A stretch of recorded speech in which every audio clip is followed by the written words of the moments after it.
আজকে আমি এসেছি রিলায়েন্স স্মার্টে কিছু গ্রসারি শপিংয়ের জন্য। এই শপিং মলটা টোটাল 3টে ফ্লোর নিয়ে। ফার্স্টে গ্রাউন্ড ফ্লোরে এসে দেখি সুন্দর গ্রিন ভেজিটেবলস আর কিছু সুন্দর সুন্দর ফ্রুটস রাখা আছে।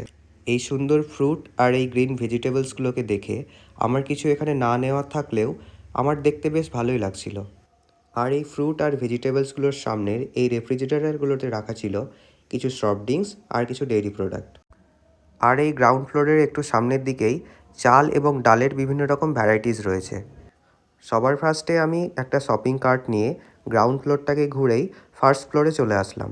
আমার দরকার ছিল খেজুর, সেই জন্য প্রথমেই আমি এই নাটরাজের অ্যারাবিয়ান ডেটসটা নিয়ে নিলাম। আমার খেজুর দরকারও ছিল, আর এখানে এসে দেখলাম ডেটসের ওপরে কিছু এক্সট্রা ডিসকাউন্টও চলছে। এরপর আমি কিছু ড্রাই ফ্রুটস আর প্যাকেট চিপস আর পপকর্ন দেখছিলাম। আর এই অ্যাক্টুর ক্যারামেলাইজ পপকর্নগুলো হলো আমার স্ন্যাক্সের মধ্যে একটা পছন্দের খাবার। তোমরা যেমন দেখতে পাচ্ছ এখানে সব কিছু প্রোডাক্টের ওপরেই কিছু না কিছু ডিসকাউন্ট চলছে।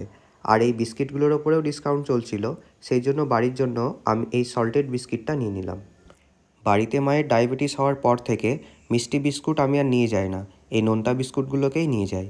গত 2 মাস আগে এখান থেকে আমি একটা স্টিলের কন্টেনার বাড়ির জন্য নিয়ে গিয়েছিলাম। আর এখানে কিচেন থেকে বেডরুমের সমস্ত রকম প্রোডাক্টই একসাথে পাওয়া যায়। এখানে আমি কিছু সুন্দর বেডশিট দেখলাম, আর এই কাচের গ্লাসগুলোকে দেখো কি সুন্দর লাগছে দেখতে।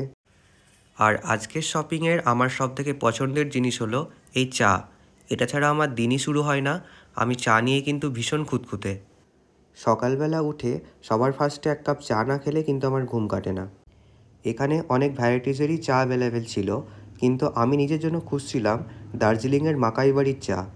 কিন্তু এখানে চায়ের প্যাকেটের গায়ে মাকাই বাড়ি লেখাটা উল্লেখ ছিল না, কিন্তু দার্জিলিং টি লেখা ছিল।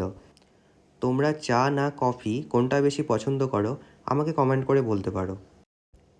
চা সবার প্রথমে ইন্ডিয়াতে এসেছিল চায়না থেকে, কিন্তু চা ইন্ডিয়ার কালচারের সাথে এমনভাবে মিশে গেছে যে আমার মনে হয় বাঙালি কেন, পুরো ইন্ডিয়ায় চা ছাড়া চলতে পারে না। ইন্ডিয়াতে সবথেকে বেশি পরিমাণে চা তৈরি করে আসাম, কিন্তু সবথেকে বেস্ট কোয়ালিটির চা তৈরি হয় কিন্তু দার্জিলিংয়ে। সেই জন্য দার্জিলিং চাকে 2004 সালে ইন্ডিয়ার প্রথম জিআই ট্যাগ প্রোডাক্ট হিসাবে বেছে নেওয়া হয়। তোমাদের সাথে চা নিয়ে বকতে বকতে আমি এইদিকে দুটো চা খুঁজে পেলাম। এই দুটোর মধ্যে আমি কোনোটা ট্রাই করিনি, তাই ভাবছিলাম যে কোনটা ভালো হবে খেতে, তাই আমি দুটোই নিয়ে নিলাম। চায়ের পেছনেই আমার অনেকটা সময় নষ্ট হয়ে গেল, সেই জন্য আমার বাকি যেই সব জিনিসগুলো নেবার ছিল খুব তাড়াতাড়ি করে সেই সব জিনিসগুলোকে কাটে অ্যাড করে ফেললাম। আমার হ্যান্ড ওয়াশ খুব ইউজ হয়, সেই জন্য আমি দেখলাম ডেটলের বাই ওয়ান গেট ওয়ানের এই দুটো পাউচ ছিল, তাই দুটোকেই আমি নিয়ে নিলাম।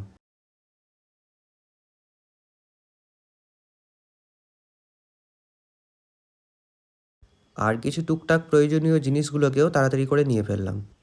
শীত চলে গেছে, তাও আবহাওয়াটা কিন্তু ড্রাই আছে, তাই আমি বাড়ির ইউজের জন্য ছোট্ট এই পন্ডসের ময়শ্চারাইজারটা নিয়ে নিলাম।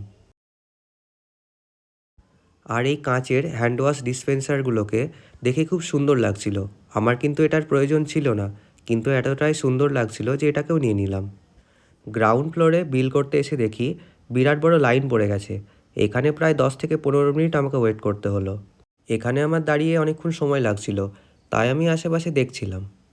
আর লাইনের সামনে এই চকলেটগুলো ছিল, সেই জন্য চুপচাপ দাঁড়িয়ে না থেকে একটা চকলেট নিলাম। যাই হোক, এই করতে করতে আমার নাম্বার আসলো। আমি এখানে বিলটা করে এবার এখান থেকে বেরিয়ে পড়লাম।